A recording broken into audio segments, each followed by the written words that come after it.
Good morning, afternoon, evening, ladies and gentlemen, whatever time you're tuning in the program here at PlanetTalkRadio.com.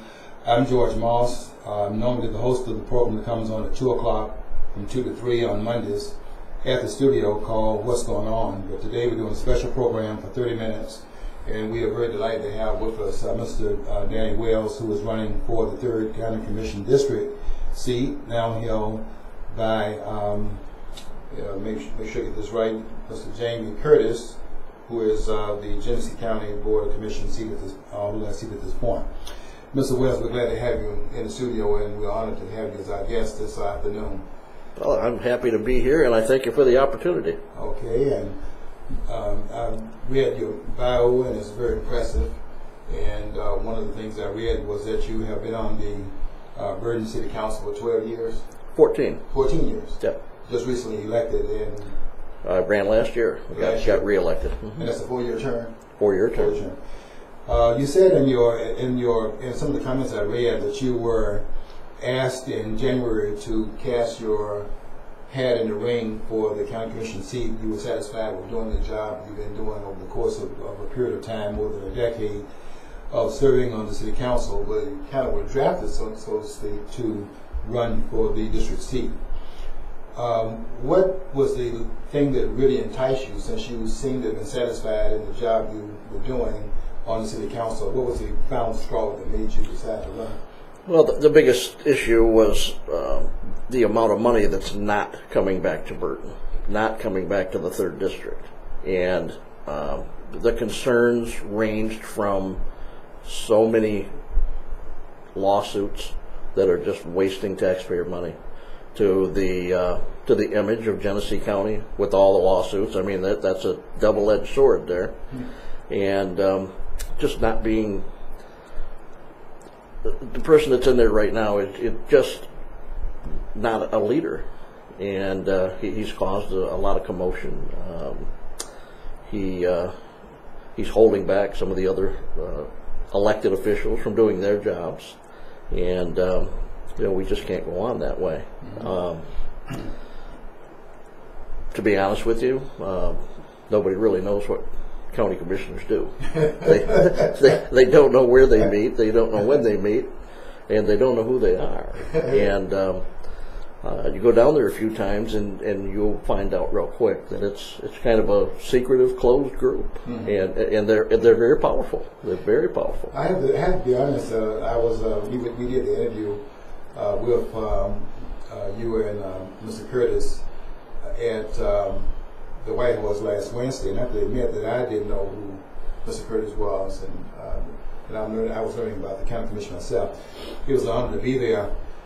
You raised some very interesting points about the lawsuits and the waste of money, and I thought one of the main points that was made in the debate was the unanimity of the voting that goes on with the county commission. You seem to take some exception to that, saying that the issues that are being passed upon need to be more highly debated. Every time I've been down there, they come out, they let the people come up and speak, the people that are there, and typically they're all people that work there at the county with that have some issues. I've really never seen them address any of the issues. They just let them speak. And then they go to the agenda, and the agenda, they read the agenda item, and no one, very seldom, if anyone says anything, and then they take the vote. I think I think that the two of you were both in favor of a what do they call it? I know it's an administrative person that will be over there will be a coordinator, so to speak.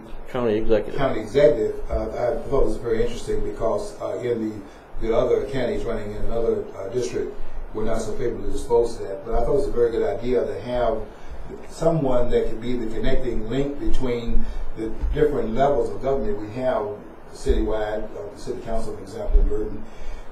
Then you have the county, and then the state. Where I was saying that I think there's just too much pigeonholing of leadership in different rooms, and there's no coordination that goes on from one segment of government to the other. And it was very refreshing to hear that you were one of the ones who would be in favor of having that person. Now, how do you see that role? If that were the case, how do you see that role being played, and how would that in fact help to bring about more quality within the structure of government? It starts with accountability. You heard Mr. Curtis last week, whenever I would ask a question or bring up something that happened, well, it wasn't me. It wasn't me.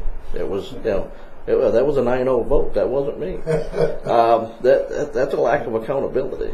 And I was bothered by the unanimity of that. The idea that you have a unanimous vote means that you have good government is not necessarily the case. Yeah. You can have a 9-0 vote because everybody is walking in lockstep. Mm-hmm. And you raised the issue, I thought, quite well about there needs to be some greater debate on what we're passing so we can get the best possible solution to the problem we're facing in the county.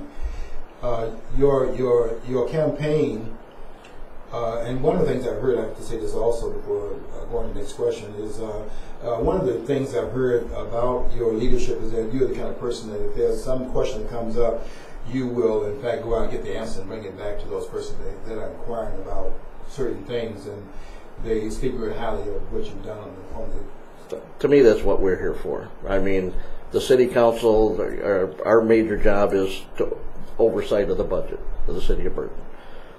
The second thing is to make sure all of our laws and our ordinances are being adhered to.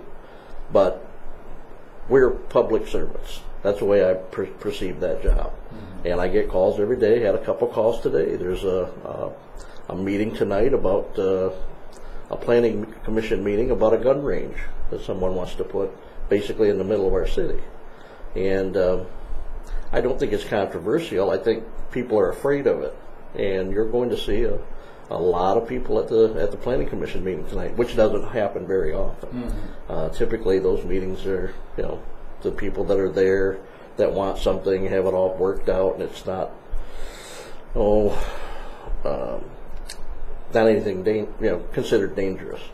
So I've fielded a lot of calls. Well, I kind of ran into it blindsided, knocking on doors last week. What about this gun range? I didn't know a thing about it. Mm-hmm. So I, of course, called the mayor's office, and she said, well, it's on the planning agenda. And I said, well, I would have liked to have known about that before I got blindsided. And we talked about it at the meeting last night. And but I was able to get some answers out to the community, and they've done a good job of going door to door in that sector. And I think you're going to see some people come out, and that's what government really is all about. Mm-hmm. I mean, you're there for the people. So yes.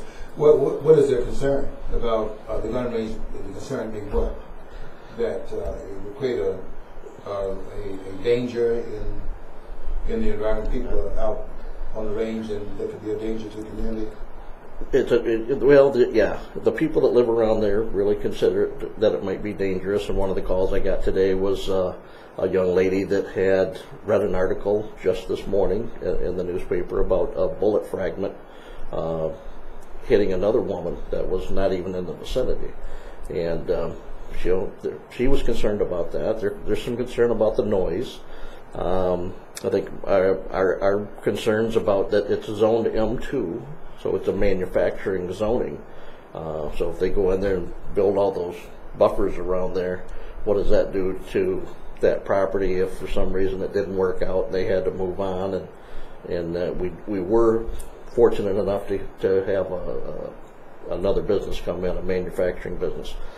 It's right down the road from a General Motors plant, which is one of our biggest taxing agents and job suppliers. I'd be concerned about those people because it is outdoors.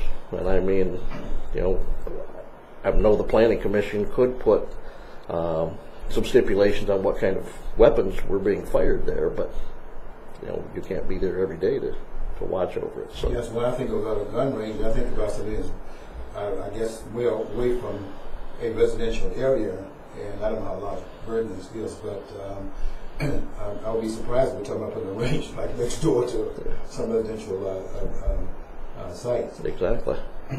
What are some of the challenges that you're saying that you didn't know about this, for example, between your responsibility as a city council person in the mayor's office? How much communication goes on between the two in terms of the mayor's office and the city council office? There's a gentleman working in the mayor's office, Rick Heyman, and he's pretty good guy to get a hold of. It's hard to get a hold of the mayor herself. And Rick's pretty well versed in politics. Doesn't know that much about the Burton area, but he's learning fast, and he gets back to you on a timely basis. I see. And that's the key to me. I mean, people want an answer, they want it now. They say that you are providing those answers. They call you, they can get an answer back. Exactly. In a timely manner. I've heard that repeatedly, quite frankly. I was trying to get some notes together for the meeting last Wednesday when we had the debate, and I kept hearing that, and so that was something that really struck me. What do you bring to this job if you're elected? August the 5th, I think the election is going to be held. August 5th, isn't it? Right. Where the primary is going to be held. What do you bring to the table that will be unique, given your background on the city council for the last 14 years? Mr. Moss, I make it a point to know what I'm talking about when I come in there. I like to go the extra mile and make sure I've covered my bases. I want to know the pros and the cons and all the in-betweens. I like the debate. I like the discussion. I think that's important. I like to, one of my favorite things is during that debate to have someone put another thought in my head. Maybe I'm going down the wrong road, and I can learn something from this. And basically, that's kind of why I'm doing this. I like to learn different things. I'm not too old to learn, and I enjoy it. So if you can change my mind, I love it. I'll talk about that more than anything. Yeah, I noticed you didn't hold a grudge when I asked you the question last week when you said that you took some funds out of the sewer funding and it went to another place. The idea you pay interest on that which was borrowed and place another coffer. And I was saying that one of the things that bothers me is the borrowing and the taxing issue. And I was trying to get some indication of how you would in fact navigate if there's a budgetary crunch on the county commission. How would you handle that based upon the fact that in the past you had the borrowing from one part to another? And I think you gave an answer to that. But it seems to me that when voters put, like for example, the road commission, you put money in the coffer for building roads, and then politicians take it out of that coffer and place it somewhere else. And my concern was that if we are going to do that, let's put that in the ballot and let the voters decide if you're going to have money switched around from what they voted it in for. If it's going to be changed, let's have the voters decide that as well. So what is your position about that issue? Well, in my perspective, and at the county, you wouldn't be able to do that. I mean, the road commission's totally a separate, that's a different pot of money than the general fund for the county, and the drain commission is too. So that would be out of line to do that there. Okay. From the city's perspective, and once again, the only reason we did that is because we knew we had a static pile of money down the road that we could pay that back with. I see. So it wasn't just a willy-nilly decision that said, hey, we're going to take this and hopefully we can pay it back. We knew that there was money coming down the road to do it. I see. And that road is in such bad shape. I don't know how often you go down Center Road between Atherton and Lippincott. That's our number one complaint. But number one, number two, Center and Belsey Road. Center and Belsey Road. So the fact that we're using it to fix that road, I think our residents are very, very happy about that. Why would those roads be so bad in terms of the rest of the community? Well, they're two of the main thoroughfares, and I don't want to start anything here, but there's two on Center Road. There's two car washes, one on this side of the road and one on that side of the road, and a lot of people have told me, and I'm starting to see, especially in the wintertime when people come out of those car washes, that water sits there for a while, it penetrates the cement, and it starts tearing up the road. That's not the only reason. I mean, big trucks, just wear and tear in general, but I think in those two cases, there may be something to that. Are you picking up in going door to door and talking to residents? Are you getting a sense of the cynicism among the voters about elected officials? Because I hear a lot. I'm not talking about necessarily the county commission at this point. I'm just talking about politicians in general. And what I seem to be hearing a lot more of is just the amount of cynicism among the voters who just don't feel that they're being listened to by their politicians on all levels, federal, state, and local. And in knocking on doors and talking to residents, what are you getting from their sentiment out there? Voter apathy is, I mean, it's so thick you could cut it with a knife, really. Apathy. Yeah. And that's what this whole race depends on, who can get their voters to the polls. There's going to be about 3,000 votes that decide the race. Really? Out of about 45 or 44,000 registered voters in that district. So. You think 3,000 voters will yeah, do it? yeah. We've done the behind the scenes work and look at the last 6 elections, and it's between 2,500 and 2,800.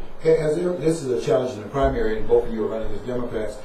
Has there been? I haven't watched the elections in the past, but in the 3rd district, has there been a challenger in the past, or has Mr. Curtis been pretty well running on without? Yeah, he hasn't been opposed in the past. He's not been opposed. Yeah. And I think you said he's served since 2005. Yeah, this is his 4th term. 4th term. Yeah.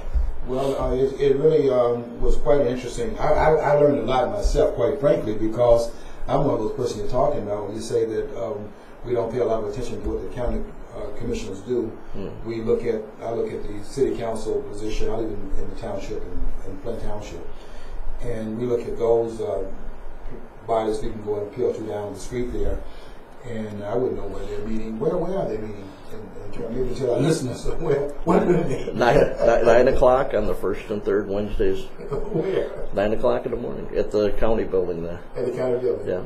Well, okay. Upstairs. We all learned something here about. I mean, it reminds me of Carl Levin. It reminds me of Ahmad Levine, who says that in a almost hiding in a shelter where he does his broadcast, he talks about he's in a bunker somewhere. I'm glad those are not in a bunker. And that's one of the things one of the first things I'll push for is to have that meeting moved back to 7 o'clock at night. Okay. The residents and the business owners should have an opportunity to come and be a part of that meeting. Yes, but you said they meet at 9 o'clock in the morning. 9 o'clock. Yeah, 9 o'clock on Wednesday morning. Maybe you think that's the plan? Have the meeting much pick it up, you go. Yeah. Yeah, I think more accountability, and I do notice the cynicism among the voters, and the apathy, you mentioned the apathy is part of it. And it seems like just don't feel like they can impact the politicians to kind of get the decision making they need to impact the quality of life. And I just see a lot of people just throwing their hands up in there. Because I write a column each day on Facebook, and what I get back from the public is some of that cynicism that we're raising here. So how have you addressed that issue then as a member of the city council? What kind of what do you think are some of the things that you've done on the city council that has kind of helped to maybe arrest that kind of we're not being heard type of a sentiment that's out there? Well, one of the things that we did, I'm the chairman of the Public Access Committee, and we've advocated having our meetings put on Channel 17 and put on our webpage. And for whatever reason, we can't keep a videographer in there to do that. But while we were doing it for a while, we had a lot of people watching, and a lot of people were commenting, and they could see what was happening there. I still hear about that on the doors. When are your meetings going to be back on? So in this year's budget, we procured a new website. We procured our own video equipment, so we're going to video every meeting, put them on our websites, and then find a way to get them on regular TV. Comcast is going through some changes right now and kind of turning all their customers over to Charter. So we're kind of following that right now to see if we could what they're going to do about Channel 17 or the public access channel. They seem to be wanting to do away with it, which I totally disagree with. I think it's very important. Is a cost measure? Yes. Yeah. A lot of that is going on with the PBS stations. We see a cutback going on. Everything's about finance. Right. You seem to be advocating a greater respect and a more watchful eye placed upon the dollars that are given to these bodies by taxpayers. And you said a number of times in the debate that you were bothered by the lawsuits. And I did raise the question of the no-bid contracts that we have, which I think that's kind of like a dismissal of taxpayers, with respect to taxpayers.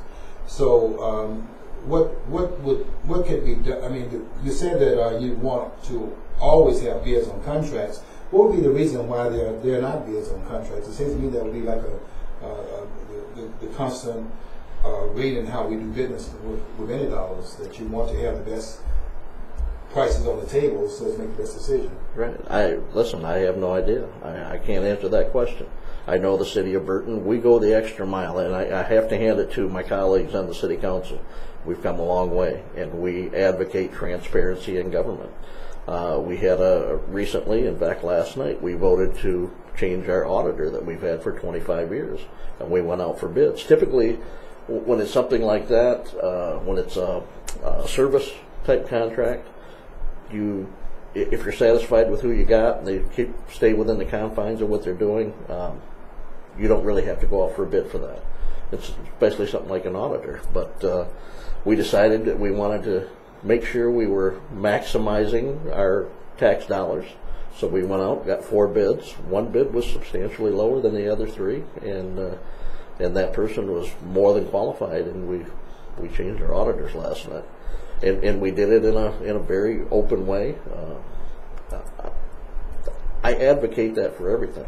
I really do. I mean, you can get a lot of times, and I've been in business for many years. A lot of times you get comfortable with the guy coming in and calling you and bringing you donuts all the time. And, yeah, sure. Hey, here's an order. And when money's tight, you can't do that.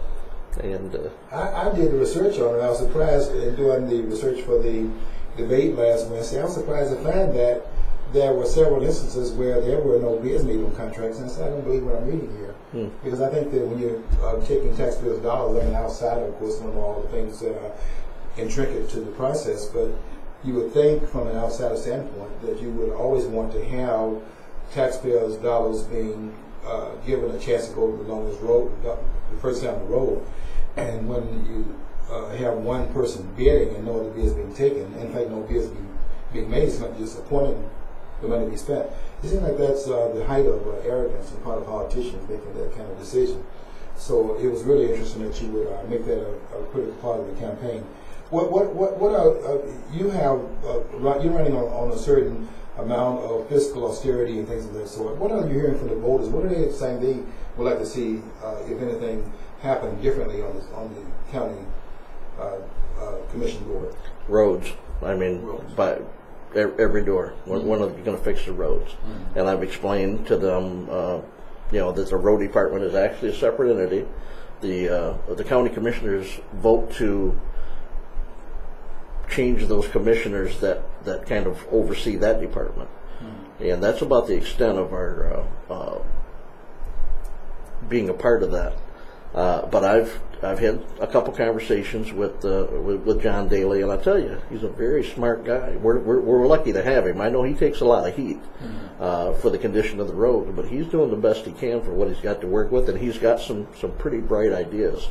I think if you just leave him alone and let him operate, you'll see some big changes. Now, John Daly's position is what again? He's the road commissioner. Road commissioner. Yeah. So he's in Lansing. No, he's in Genesee County. He's over here on Oakley Street. So, who's the person in Lansing that would be the one that would be responsible? I would think that the tax money is going to Lansing, and you would think the roads are being fixed from the money that's appropriated from that source. Nope, the tax money comes through Act 51, is the gasoline tax money that comes back to fix the roads. Okay. And they come right to Genesee County Road Commission. I see, I didn't know that. Okay. Okay, so that's the way it works. Well, the 19 cents they're talking about as far as an additional appropriation of tax really on road, I would think that the roads would be fixed because we're paying for our driver's license. I mean, what is that money? What do we do when we pay for our driver's license, which I thought was the money we're paying for fixing the roads? Yeah. You think they're doing the typical things that we say politicians are doing, taking money out of, robbing Peter to pay, proverbially pay Paul, so to speak, and then go back and ask the taxpayers to fix the roads? Well, I think we all know a little bit of that happens with everything. And until you have some people in there that want to have oversight, want to make sure there's some accountability, that's going to continue to happen. But I mean, the wasted money is just it's mind-boggling. I mean, you can't even. I don't even know the tip of the iceberg. That's what I'm. You don't even know the tip of the iceberg, and they're talking tens of millions of dollars. And I don't know if you saw the report from the company that came in to look at their purchasing department at the county. That was a no-bid contract, and they hired him to come in and oversee that and give them a report. And they said, possibly $100 million over the last 10 years has been wasted. Right. Wasted on because no bid contracts. Duplicate sales, not being able to track what was ordered, not going out for bids. Raising the question of the lawsuits, which is another expenditure that kind of wastes taxpayers' money. I know what happens in the city where you have maybe some police incident where an officer might have done something inappropriate based on his legal responsibilities. What are the monies in lawsuits being used for, like in the county commission? What would be the lawsuits filed against the county commission? Because that would look like that would be something that's escalated from the public a lot more. So you raise those lawsuits. What would those lawsuits be about? Well, for instance, the county commission is suing the treasurer, Deb Cherry, and it's a policy, a procedural item, and it says right in the book that what she's doing is right. Well, they wanted to take all of the money she was taking in for land bank homes and put that in the general fund. And she said, you can't do it. The judge said you can't do it. It was $180,000 to get that opinion that was already in writing. It's just a waste. And they want their hands on that money. They want their hands on that money. Now, here's the other thing. Now they're talking about appealing it after the judges already gave the opinion. I mean, it's mind-boggling. It really is. That is mind-boggling. I got to come to some of those meetings. No, I'm learning a lot. I got to pay more attention myself I consider myself to be a responsible voter, but I'm looking at the state level more than I am a lot of the things happening beyond the city council level. And I've got to get myself down to some of these meetings. I hope you will, in fact, be able to change that to 7 o'clock at night. Yeah. I'm just getting out of bed at 9 o'clock. So you're now a candidate. You said your bio said you announced on February the 10th. Right. And they started talking to you about it in January, so yeah. It took you about a month to make up your mind? Yeah. About 6 weeks, actually. About 6 weeks. And you've been campaigning, hitting the ground hard, and getting ready for the August primary. It's pretty much known that whoever comes out as the Democratic standing bearer will be the candidate. We don't know Genesee County Democratic Party town.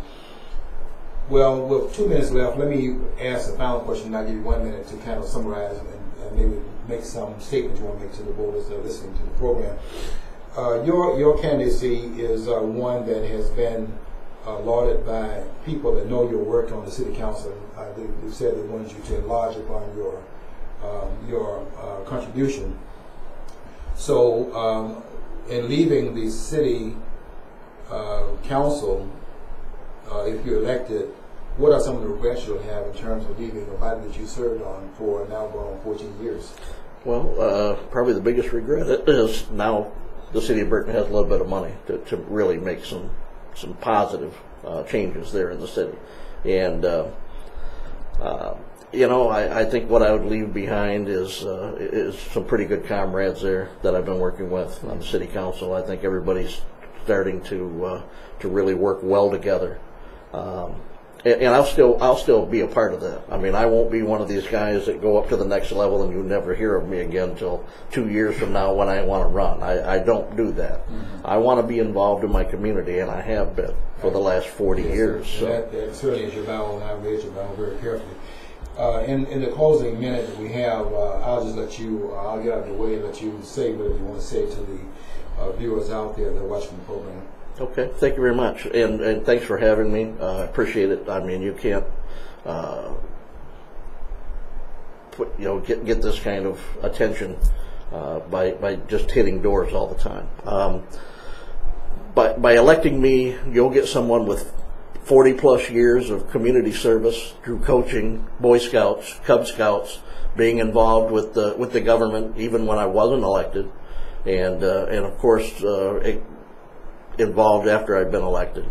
I believe in accountability at the government level. I despise wasteful spending of tax dollars. I will go the extra mile to answer your questions and be as helpful as I can be in any situation. And I'll tell you the truth. I mean, that's important to me. Whatever I tell you is going to be a fact. And at the end of the day, I think when you have worked with me, there'll be a certain degree of satisfaction. And so I look forward to serving you as a county commissioner, and I hope I can get your vote on August 5th. Well, thank you again for coming in. I definitely enjoyed the conversation, learning something in the process, and I wish you well in your campaign. Thank you, sir.